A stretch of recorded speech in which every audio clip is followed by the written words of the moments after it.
Good day, everyone, and welcome to today's webinar.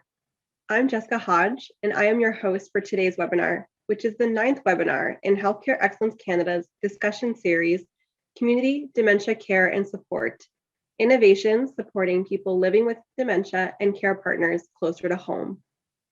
Please note that this session is being recorded. We are pleased to offer French simultaneous interpretation on today's webinar. If you would like to hear the presentation in French today, you can select French from the interpretation menu at the bottom of your screen. We also invite you to share your questions and comments at any point using our chat box in either English or French. We will reserve verbal discussion of comments and questions to the end of the webinar, but I'd encourage all of you to respond and comment and answer questions in the chat box as you wish as we go along. Also, a note that we will summarize the chat questions and comments after the webinar and translate this to both official languages for sharing in a post-webinar synopsis. The post-webinar email will also include links to the recording of today's webinar. Our participants for today include representatives from across Canada. We are joined by representatives from regional health authorities, universities, Alzheimer's societies, research centers, Dementia Advocacy Canada, the ministries, Canada Agency for Drugs and Technology and Health, Retirement and Long-Term Care Homes, the Centre for Aging and Brain Health Innovation, AgeWell, Canadian Frailty Network, the Canadian Medical Association, and the Royal College of Family Physicians, as well as government health departments from across Canada. Before we go further, I want to begin this webinar by acknowledging that we are meeting on land that has been inhabited by Indigenous peoples since the beginning. In particular, we acknowledge that I am hosting this webinar from Perth, Ontario, which is the traditional territory of the Anishinaabe, Huron-Wendat, and Haudenosaunee St. Lawrence Iroquois peoples. This territory is covered by the Upper Canada Treaties. I encourage you all to share in the chat box the territory and land you are joining us from today. Our HEC team involved in creating and producing this webinar includes Neil Dreimer, Nicole Pollack, Emily Lalonde, and myself, Jessica Hodge. My colleagues Sheena and Kelly are behind the scenes producing this webinar. Our presenters today are Shusmita Rashid, Jonathan Davis, and Paul Young. I'll hand it over to them in turn to introduce themselves. Shusmita, thanks for being here. Over to you to introduce yourself. I invite you to unmute and turn on your camera. Thanks, Jessica, and I wanted to thank you as well as the Healthcare Excellence Canada team for inviting us and bringing us all together here today. I'm Shusmita Rashid. I'm the Senior Knowledge Mobilization Manager at the Centre for Aging and Brain Health Innovation. Great, thank you for being here. And Jonathan, over to you for a brief introduction. Hey everybody, thank you for having me here today. My name is Jonathan Davis. I'm the founder and CEO of Trualla. We're a healthcare education platform and we're excited to tell you more about our innovation. Great, thank you, Jonathan. And Paul, over to you to introduce yourself. Hi everyone, pleasure to be here. Paul Young, I'm the administrator for community hospitals in West Prince, and I'm also the acting administrator for Prince County Hospital and for Health PEI, and the project lead for the virtual hospital program that I'm really excited to share with you today. Great, thank you, Paul. We also have our session moderators, Mimi Lowy Young and Mary Beth Whiten, who will lend their expert perspective to the information presented and to the comments and questions you enter in the chat. Mary Beth, over to you, introduce yourself.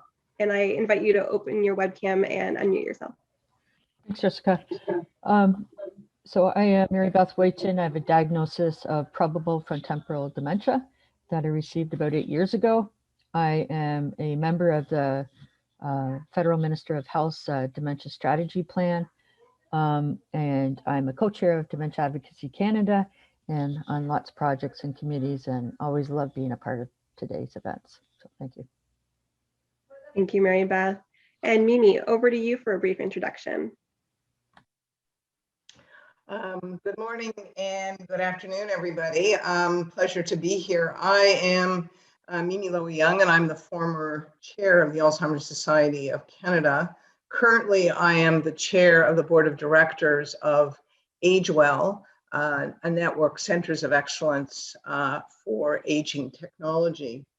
I'm also a senior fellow at the Institute for Health Policy Management Evaluation at the University of Toronto. And I'm really pleased to continue to be involved in these sessions. Thank you. Thank you, Mimi. I'd like to just talk a bit about the objectives for today's webinar. And so we're looking to provide an overview of HEC's Community Dementia Care and Support webinar discussion series, broaden awareness and discuss CABI and Trualla and Hospital Without Walls, and facilitate a discussion about the potential spread of innovations to improve care and supports in the community for people living with dementia and care partners. So a little bit about Healthcare Excellence Canada. Healthcare Excellence Canada is an organization with a relentless focus on improving healthcare with and for everyone in Canada.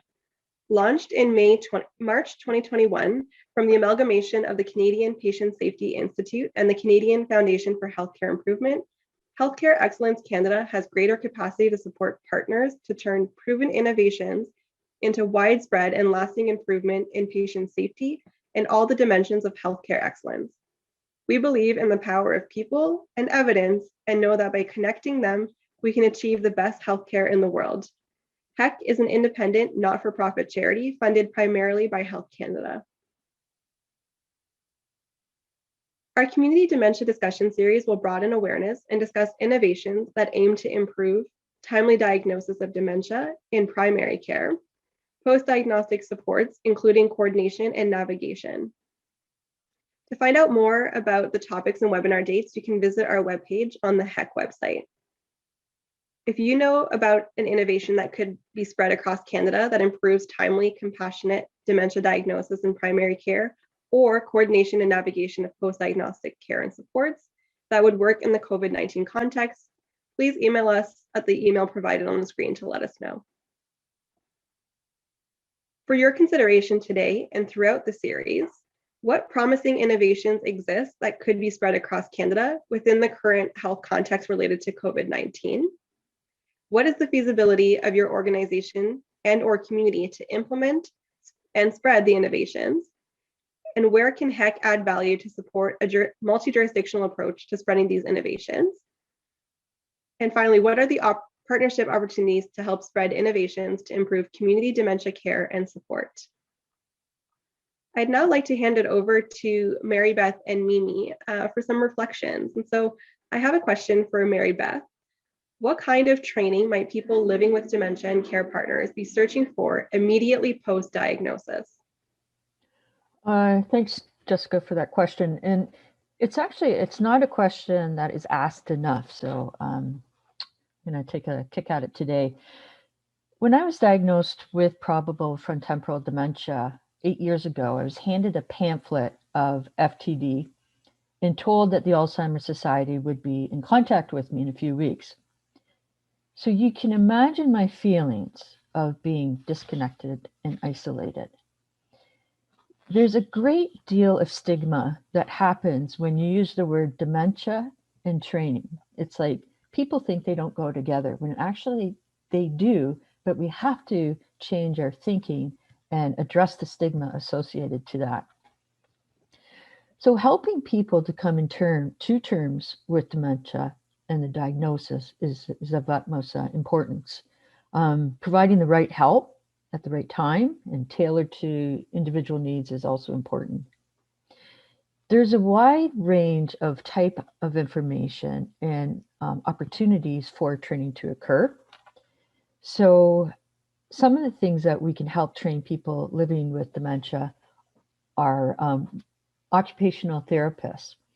So they can assess the person's dementia and on the dementia on people's daily life, how is it affecting them, and provide some very practical tips to that person who's living with dementia to live better wherever they may be living. Speech therapists helps with communication difficulties, as we know is a great issue for many people with dementia because of particular types of dementia that affect speech. And so speech therapists can be used to help train people with dementia. Community social workers play a really important part as well, because they are part of the team that can assess the disabilities, identify and arrange care and support, and again, hopefully training opportunities. Training can also be used if a person wants to retain their driver's license. And we know that part of the fear of having a diagnosis of dementia is to have your driver's license revoked, which happened to me right on the spot. But imagine if we could turn this around and say, listen, you have dementia, but we're going to help you learn and to continue to be a good driver and put those training initiatives in place. That will help our stigma around training and obviously, increase the potential for people having a diagnosis. We need to be trained how to be advocates for ourselves, advocate for others. That just doesn't necessarily come naturally to people. So definitely training around that. Last week I met a person who was just diagnosed fairly recently, and it felt like I was meeting myself 8 years ago. That person never used once the word advocacy, training, help. It was all very negative, and she was in a dark place. This could be different if we make the initiatives to make it different around training. So my last two comments is I want to remind people that we can do this. There's strategies like an 800 number that can help with support and identify training issues or opportunities. And the second one is that it is our right to these particular things. So for the United Nations Conventions on the Rights of Persons with Disabilities, Article 21, access to information, and Article 19, living independently and being included in the community. That's it for now. Thanks. Over to you, Mimi. Great. Thank you, Mary Beth. And Mimi, a question for you. When could a virtual solution help support the care of people living with dementia? Before I answer the question, I just want to acknowledge the National Caregivers Day and thank all those who provide care and support for people both in the community and in multiple settings. They are today the heroes of not only COVID, but the heroes of people who need support through their caregivers. So the question is, when could a virtual solution help support the care of people living with dementia? And the answer is, despite not having a cure for dementia, there are technologically based solutions that promote cognitive health and active lifestyle to really help provide assistance to those experiencing any level of cognitive impairment. They also can support the caregivers. There are a number of innovative solutions that actually provide an opportunity for early diagnosis, allowing older adults and their caregivers to plan for the future. I think part of the lessons we've learned through the last year through COVID, there are a number of solutions that have come out as a result of focusing on delivering virtual care. But there are also examples of research being done with virtual assistants that are designed to prompt people to carry out activities of daily living at home while reducing the burden on caregivers. For example, and I can speak to the organization that I chair, AgeWell supported a startup called Data Day in a new app designed to support people with early dementia or mild cognitive impairment on a daily basis. It actually tracks the cognition, food taken, mood, and physical activity of the individual. AgeWell also, through what's called SAM3 Hub, where researchers are working with Canadian startups, multinational companies and other partners to develop smart technology to transform our homes and support aging at home and aging in place. A concept that was widely embraced during this COVID pandemic. Individuals can also, and this is another piece of research that's been done and implemented, is using sensors in people's home to help them navigate, let's say, getting up in the middle of the night to go to the washroom, turning on the light, but also providing a signal if the individual doesn't go back to bed but heads to the front door to signal to their caregiver that person needs attention. There are also assistive devices or socially assisted robots that can prompt the individual if they get lost, or even prompt them in terms of in their own homes how to put a meal together and remind them of various, again, for their activities of daily living. So many of the technologies today are now being tested through research and are ready for commercialization and spread and scale. And we should need these, keep these in mind, but also remember that we could never forget that virtual solutions, technology can never replace human touch. Thank you. Great. Thank you, Mimi, for your reflections. I'd now like to hand it over to Shusmita, who's going to provide an overview of the Center for Aging and Brain Health Innovation. Shusmita, over to you. Thanks, Jessica. And we can just advance to the next slide. I just wanted to highlight just hearing from Mary Beth and Mimi around the importance of engaging end users and identifying solutions that can get into the hands of people who need them the most. That's essentially the mission of what the Center for Aging and Brain Health Innovation does. So we are a solution accelerator, and our goal is to identify the most promising innovations that help people as they are aging and persons with dementia and their communities to really access the supports and care that they need. So we work with a number of different stakeholders. We bring innovators, researchers with family caregivers, as well as persons with lived experience of dementia. And we bring them together as a community to talk about what are the needs and preferences that they have, the end users have, so that the innovators can develop solutions that directly address those needs. And our goal is to really improve the health ecosystem so that we can improve how care is accessed and delivered, but also the homegrown solutions that are really emerging from communities at the point of care, they can be advanced or accelerated to increase their economic and social impact as well. So those are kind of the three areas that we focus on at CABI. So just advancing to the next slide.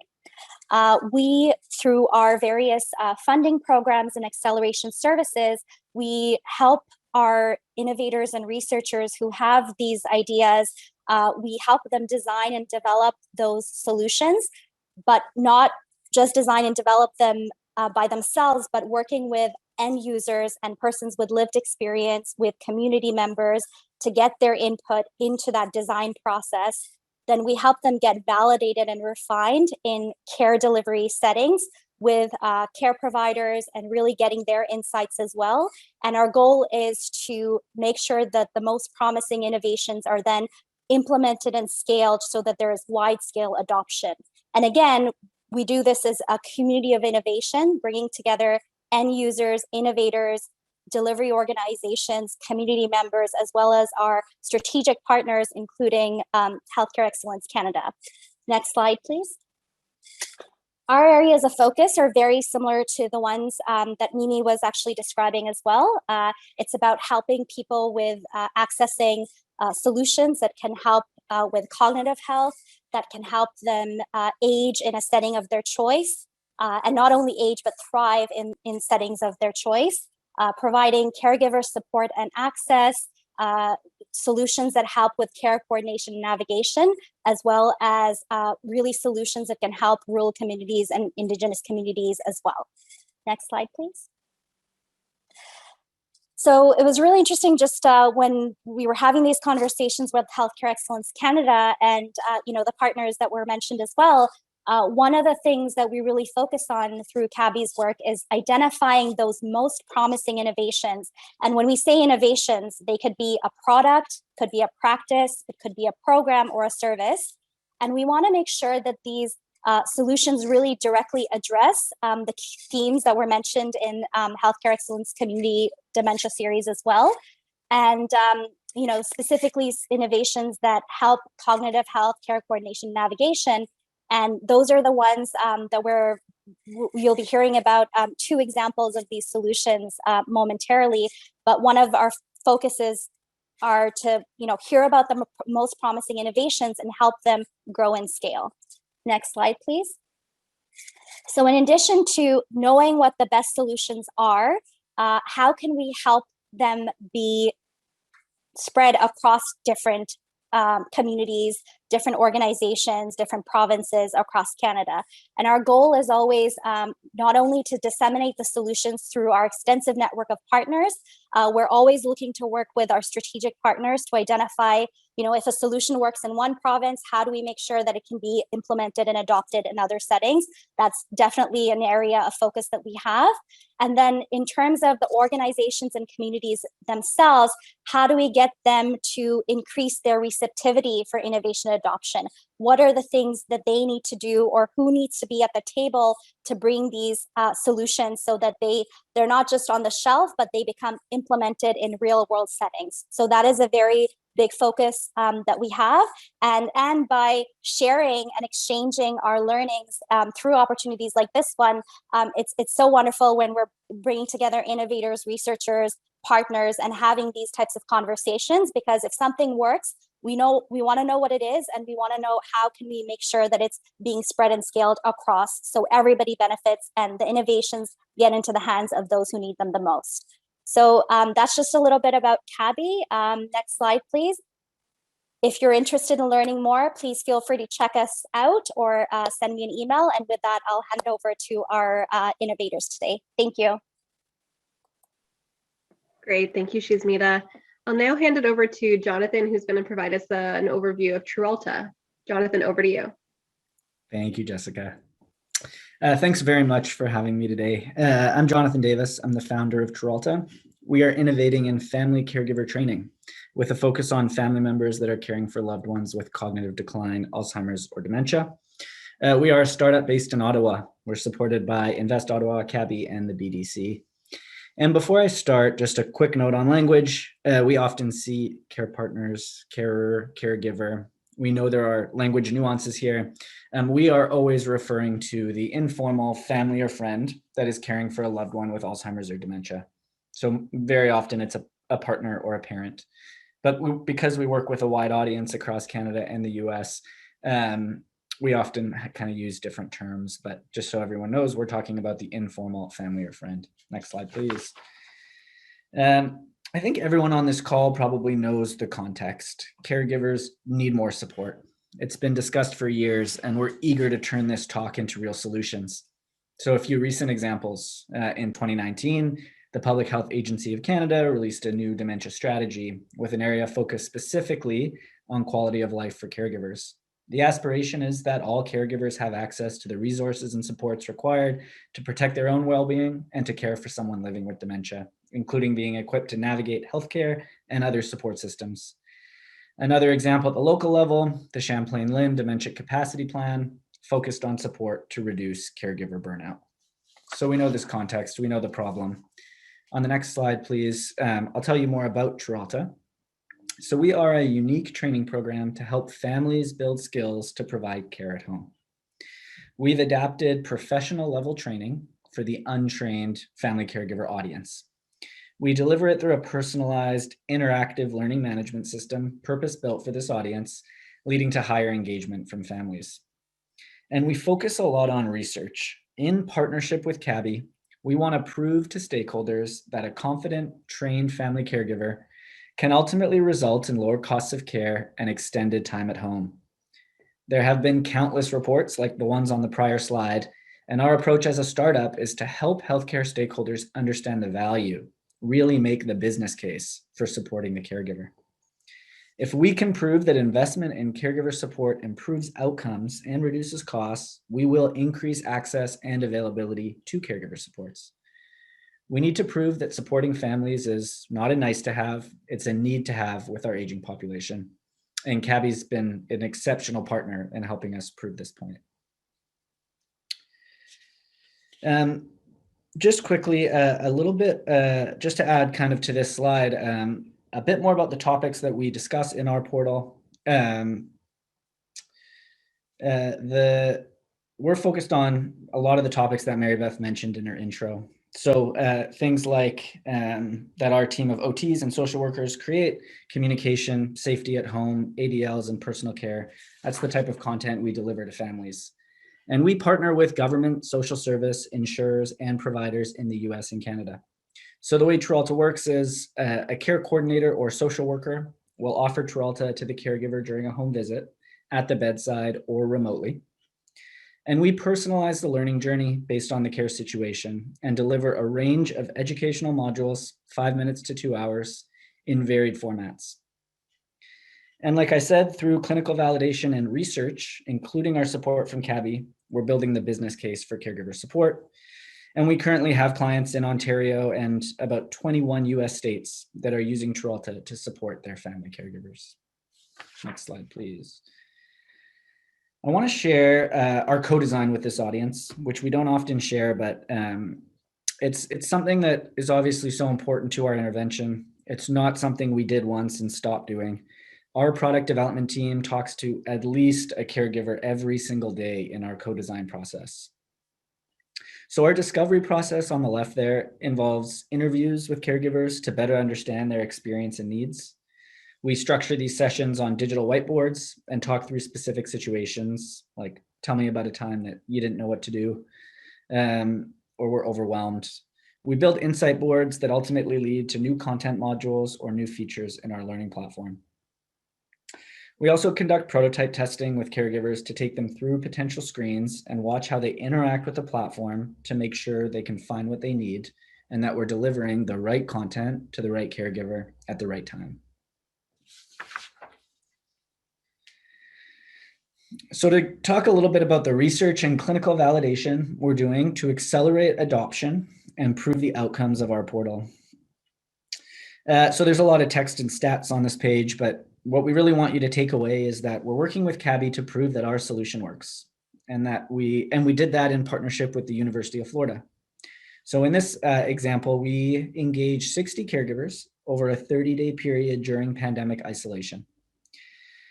These families participated in over 33 learning activities, about 8 hours of time on our platform.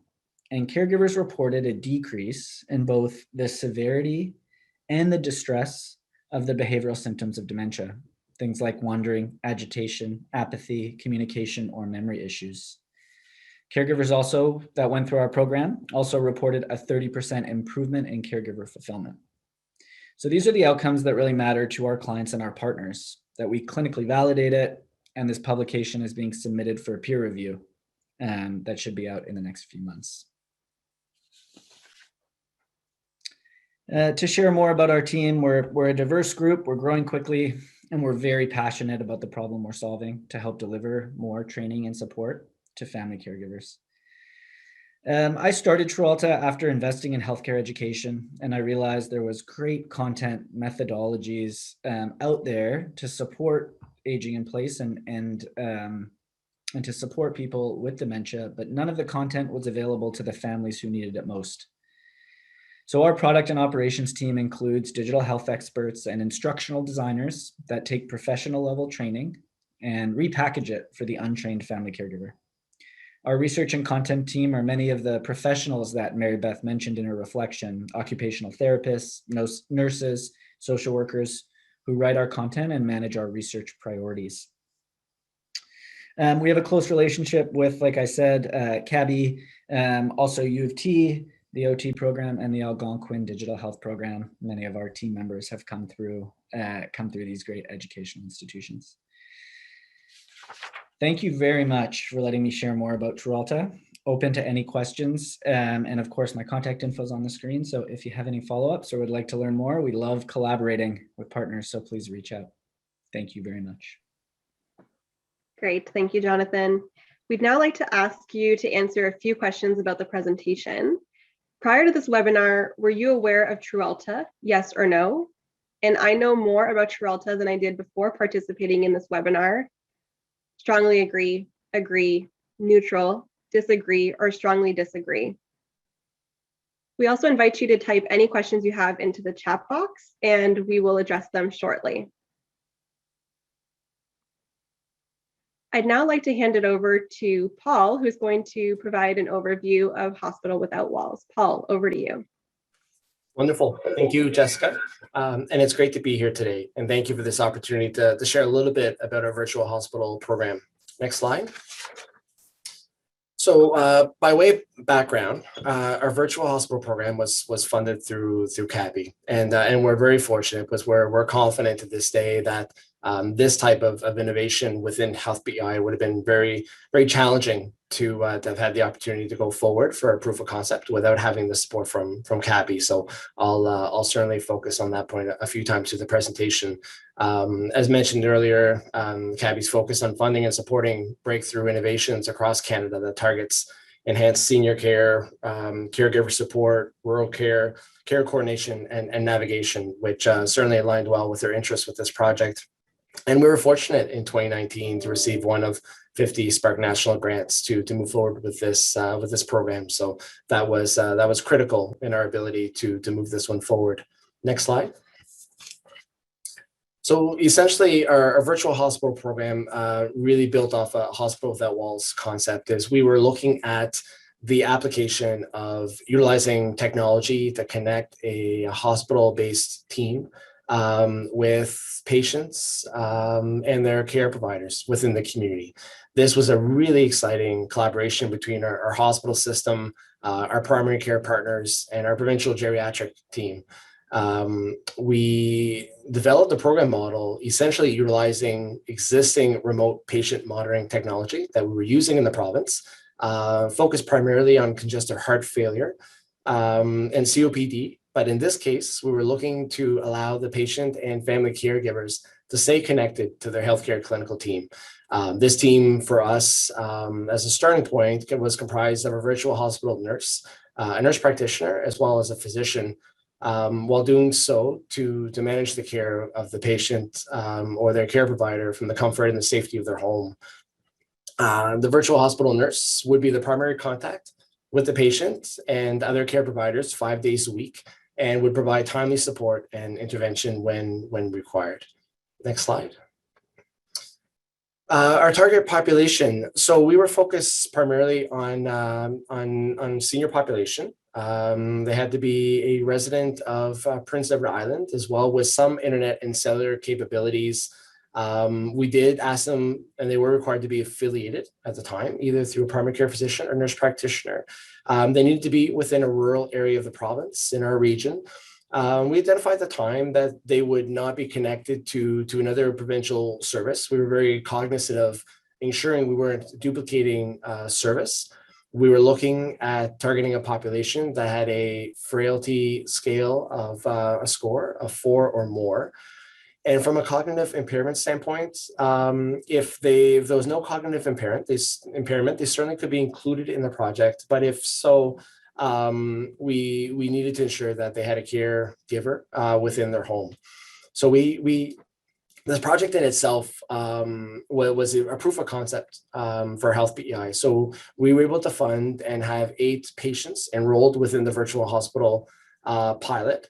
Ranging from mid-60s to late 80s. We had 2 of our patient population that had early onset dementia as well. Next slide. So really, we had 3 aims for this project. 1, we were looking to explore the innovative use of remote patient monitoring technology to support a subset of marginalized, frail senior population within our rural region that were also high users of our system.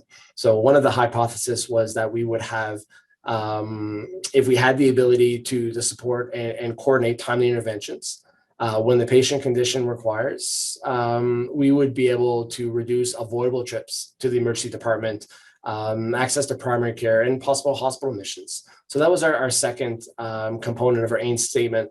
And then thirdly, we were looking to attempt to increase the quality of life and improve the patient experience through improved health coordination and compassionate care for patients and their care providers or caregivers as well. And that was a big focus in terms of our return on investment for this concept. We wanted to identify very simply, could we use the technology this way that could move the marker in a positive dimension?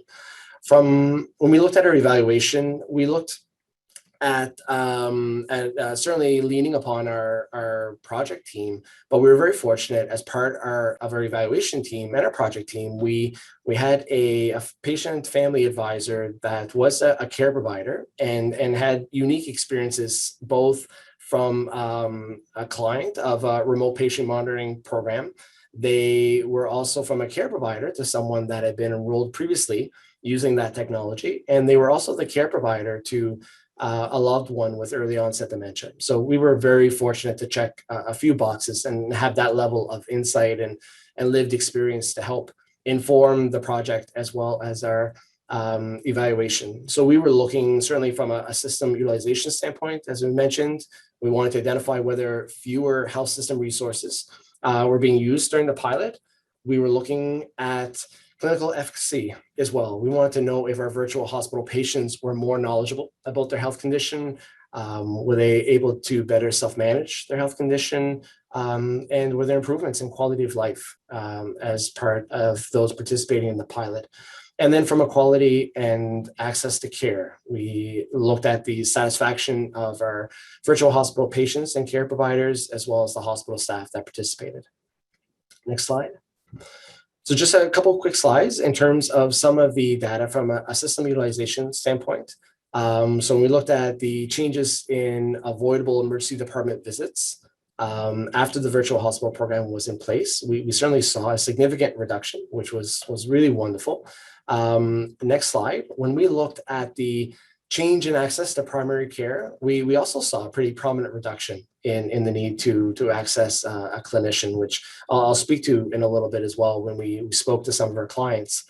And the next slide, when we were looking at the any change in admission rate pre and post program, we also saw a reduction in hospital admissions, which again, very cognizant that this is a very small sample size. Next slide. But that being said, it certainly gave us a very clear indicator that there were some opportunities here. So generally, we saw about a 60% decrease in the emergency department utilization, close to a 50% decrease in access to primary care, and about a 60% decrease in hospital admissions. So certainly a positive indicator in terms of a system utilization standpoint. Next slide. When we look in terms of some other key questions, so for this tool, we were able to use the Canada Health InfoWays system use assessment survey tool. We use that in the province with our other RPM programs, and we wanted to stay closely aligned to using that tool, but also to ensure that it captured the information we were looking for. So when we look in terms of some positive and strong agreement in terms of better understanding around one's health condition, around management of one's health, and as well as whether or not this program improved the quality of life. We certainly saw some positive notes there. Next slide.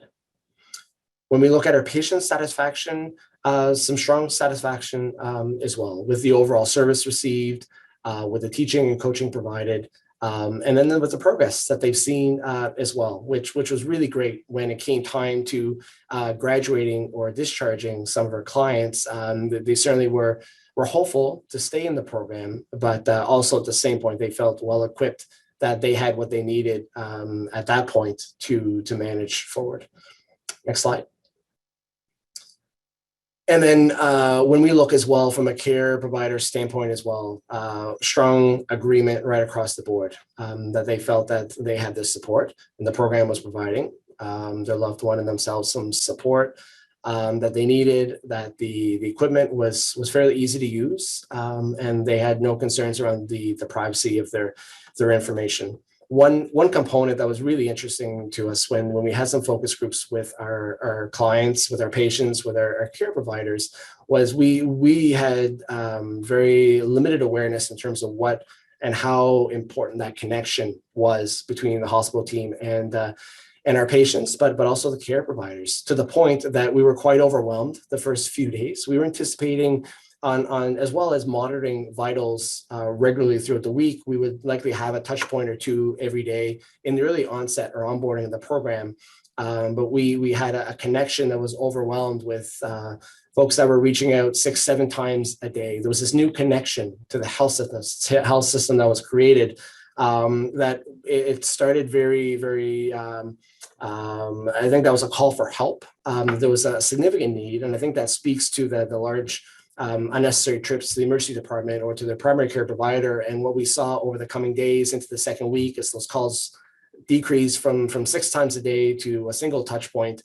And within the third week, it was every second, every third day.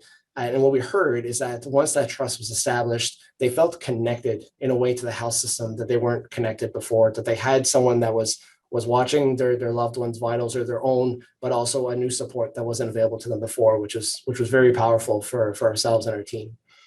Next slide. So in terms of next steps, we're really excited over our program expansion. So we're currently looking at our criteria in terms of our inclusion, exclusion, and broadening that criteria to reach more clients in need and families as well. We're looking at increasing the capacity. As I mentioned, we've recently graduated some clients from the program and some families. We're onboarding some new families, which is really exciting. And we're also adding more kits to the program, as there's a tremendous amount of capacity, and we're quite confident that we're heading in a really good direction, that we want to build upon that. So we're at a point now where we're looking to double or triple the capacity that we have within the program. And then the program spread. So we're now in discussions with an urban area to look at how we can support some of their clients that would be a really good fit for our program. And the irony is certainly not lost on us, where we have the ability of a rural-based program to now have the ability to support an urban jurisdiction is really terrific. And from a clinical coordination, we're also discussing with other community partners, paramedicine, home care, where and how that clinical team can build onto. And then we're also in the process of securing additional funding through Canada Health Infoway. So again, for us, this project was only made possible through CABI. We're very fortunate to have had this opportunity to establish this program. Health PEI is really excited over the results. We're very excited over the results. It's a really terrific starting point, and we're really excited to go back and to build upon the results that we've seen and see this program really spread provincially across the province. So thank you for your time today and for the opportunity to share our program and our project with you. Great, thank you, Paul. We would now like to ask you to answer a few questions about this presentation. And so prior to this webinar, were you aware of virtual hospital? Yes or no? I know more about virtual hospital, Health PEI, than I did before participating in this webinar. Strongly agree, neutral, disagree, strongly disagree. We now also invite you to type in any questions that you have, and thank you to those who've already provided questions. We're going to get to them in just a moment. I'd now like to turn it over to Mary Beth and Mimi to share some reflections on what we have heard today. And so Mary Beth, over to you first. Thanks, Jessica. There's lots of questions, so I'm going to be very short. What I found interesting was I introduced myself today and talked about being disconnected. And it was great to hear how these two innovations are looking to better connect people living with dementia and care partners. And the other things that I found very important is obviously the understanding of what does it mean to do wide-scale adoption, and what are those, we need to make sure that we're hitting at particular types of criteria in that implementation. So I like the words business cases, and I love co-design. Obviously, this is how we should be doing all of our work. And finally, with Paul and the focus of quality of life. So some really great stuff coming out, and I'm going to be looking further to that. Mimi, over to you.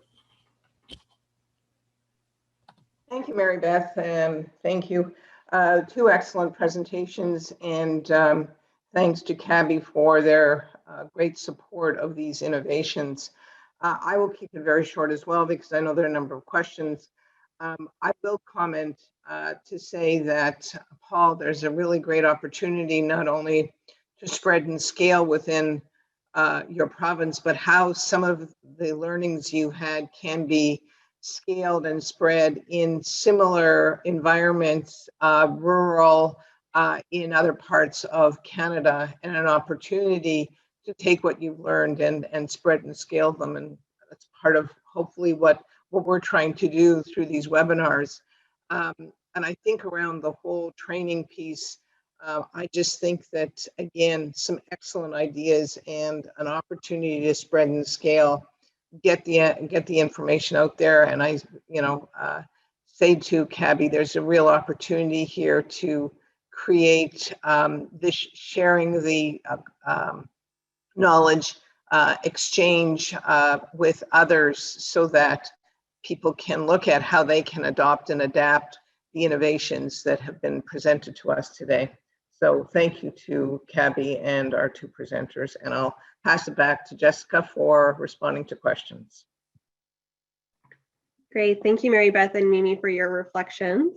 We did get a couple of questions that came through the chat box. And so the first question we've got is for Jonathan. Does Trualla help caregivers of advanced dementia patients? Great question. We do, yeah. So in trying to personalize the learning, we do try to get a sense of the stage from the care partner. So they're logging on, they answer a few questions about what stage they are in terms of the cognitive decline or dementia, and then we can kind of tee up the right content for them. So it goes all the way from the basics of understanding brain health, where we won't even use the word dementia because that's, it can be a bit scary and make you feel disconnected, as Mary Beth said. But in more advanced stages, we're kind of pushing to the caregiver, professional level training content, some Teepa Snow videos for anyone who's familiar with her, the same kind of content that a home health aide PSW nurse might get for continuing education. Those are actually available to the more advanced stage caregivers. Great, thank you. Our next question was for Paul about what have been the numbers you have serviced in this program, and somebody kindly responded 8 people were in the initial pilot. The next question, Paul, was did you have access to diagnostics in labs and imaging? We do. So what was really great part of this program is with our virtual hospital nurse, we worked in direct collaboration with a nurse practitioner. That was our direct link, as well a physician that was available to us. So in the event, depending on the care needs or the action plan, whether that was based on what the information that the virtual hospital nurse was seeing within the information provided, or through a conversation with the patients or their care providers, they were able to identify an actionable plan. So in a lot of cases, if that was something that couldn't have been mitigated through discussion, very quickly we could do a rapid access appointment, either with a virtual hospital nurse, or we could set up a virtual consult with the nurse practitioner and have them come in and be seen, and any tests or orders that were required could be ordered and expedited as well. So what was really important to us is, though we saw and we expected to still see some emergency department visits and some primary care visits, we hoped that the ones that we saw would be those that would be warranted and more appropriate, and that's what we saw when we looked and had a deeper dive at the data. So some of those visits were scheduled, they were part of a larger care plan. So depending what the need was, we did have processes and action plans available to us to support the clients, patients, and their care providers. Great, thank you, Paul. And another question was, do you have data on length of stay for those patients that did go to the ED? I certainly can get that. I don't have that readily available to myself, but that's certainly something I can loop back with. Great, thank you, Paul. So we'll be sure to include it in the synopsis that we'll provide post-webinar. One more question came through for Jonathan. Do you have a list of the learning modules that are provided? Yeah, we certainly do have a list, and we can share some of that in the follow-up material as well. I would say broadly, it's an ever-changing library, always growing based on our co-design. So we add 2 to 3 new modules every month. And the broad categories personal care and ADLs, brain health, safety and injury prevention, caregiver wellness, chronic conditions, and activities and recreation, which includes music therapy and other sort of tools for family caregivers. But we can send details. Great, thank you. Paul, another question for you. Can you elaborate on what your kits include, i.e. biometric devices as well as tablets or phones? For sure. So part of our kits is we had a pulse oximeter, we had a blood pressure unit, we had a scale, we had a tablet with a few features, including some pre-designed questions that would be prompted every morning that the care providers or the clients, if they were capable, would answer. And our tablet had the ability to, though we didn't do any direct video conferencing with the virtual nurse, it was one of those items that we were looking to progress to with a recent upgrade. So from our perspective, we're really excited with our partner Residio, the company that we currently use our RPM technology. There's some other tools that are now available to us that weren't before. And as Mimi spoke earlier to, we're in discussions with a really exciting innovative company as well that has the sensor-based technology, where we've been looking in terms of adding other elements to information that we can pull into the program to provide a more holistic view of some components of the information that we don't have today. And it's one area of our project team that we're really interested in identifying creative ways that we can utilize technology to track ADLs, for example, and to look at predictive algorithms that could give us some additional information that we don't have today. So it's a really exciting opportunity for us to look at a few different ways how we can structure and build and spread this program. And we see that directly through clinical collaboration, but also through the application of new technologies. And I think that's one of the fascinating components of how we build and grow this program and expand its current reach. Great, thank you. And could you supply the quality of life and satisfaction outcome measures that were used? I can, absolutely. If you want to do that as part of the synopsis, I can include the survey and a bit of our eval framework that we use as part of this program. Great, thank you. Wonderful. And do you foresee this being of value for those vulnerable persons with no formal caregiver, except a PSW or HCA coming in home regularly to assist? I think so. And I think especially the way that technology is evolving and the usability of it. We know with this current technology for the program, we were a bit limited in terms of wanting to use an existing program that we had within the province for the continuity of the technology. But as we continue to have a number of discussions with other private industry partners, there's some very intuitive tools that are available that can pull this information, and even some of these tools that, rather than 3 or 4 peripheral devices that are integrated into one device, that can accomplish a number of these key clinical outputs that we're really interested in. So I think we, again, using a combination of clinical support, there's a really, I think, exciting opportunity to explore how we're going to leverage technology to expand the client base and the population base that we can support, and care providers as well. But for those that are isolated, that's one of our big focuses that we really want to dive into. Is one of the reasons why we looked at the virtual hospital program, and we expedited the program to launch it during COVID as well, to look at these really vulnerable populations. So that's certainly a gap that we see, and we want to look and find creative ways to apply this technology to support them, so they're not left behind. Great, thank you. And one question about the funding model. Has the funding for the virtual hospital been taken up by the health authority or province? It hasn't directly yet, only because we were really fortunate this year. We had an announcement where PEI received a significant federal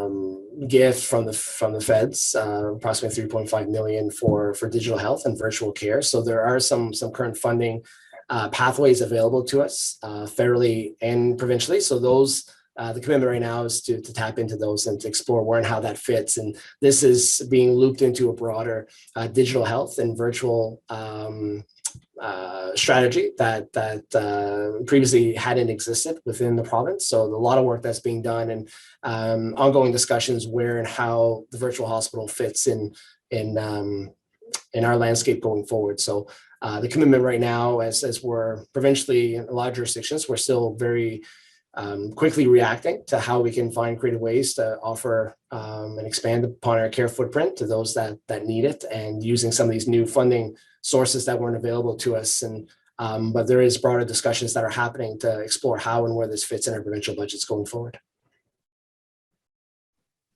Great, thank you. And I did get a question come in for Shusmita. Do you give formal training to primary caregivers on advocacy skills? That's a great question, and it's so timely because CABI just launched our LEAP online platform, which is actually a platform that brings together older adults, persons with lived experience, and their caregivers. And one of the goals of the platform is to help the caregivers and persons with lived experience influence and advocate for how solutions are designed. So that whole co-design process. I'll just drop it in the chat, more information about that platform, but it is part of the services that we have now expanded. We've always engaged older adults in the design process, including caregivers, so that they can advocate for themselves. We're just going big and making it through a virtual platform, hoping to access lots of caregivers with different diverse experience in that process. Great question. Great, thank you, Shusmita, and we'll make sure to include that in the synopsis as well. I do see that Jonathan put his contact information in the chat, so we'll include that in the synopsis. And that is all the questions we've received today. So at this time, I would now like to thank Shusmita, Jonathan, and Paul for their presentations today. I would also like to thank Mary Beth and Mimi for their thoughtful reflections and comments. Thank you to our producers and simultaneous interpreters for their efforts in making this webinar happen. And finally, thank you to you all for joining us today. I will now read out some CQI questions, and your answers to these questions help us plan our future webinars. Overall, I was satisfied with my webinar experience. Strongly agree, agree, neutral, disagree, strongly disagree. Overall, I was satisfied with how I was able to actively participate in the webinar. Strongly agree, agree, neutral, disagree, or strongly disagree. And if you have any other comments or suggestions to improve the content shared in this webinar, please add them to the chat box. But once again, thank you to everyone, and we look forward to seeing you at our next webinar in this series on May 4th, 2021. Have a great day.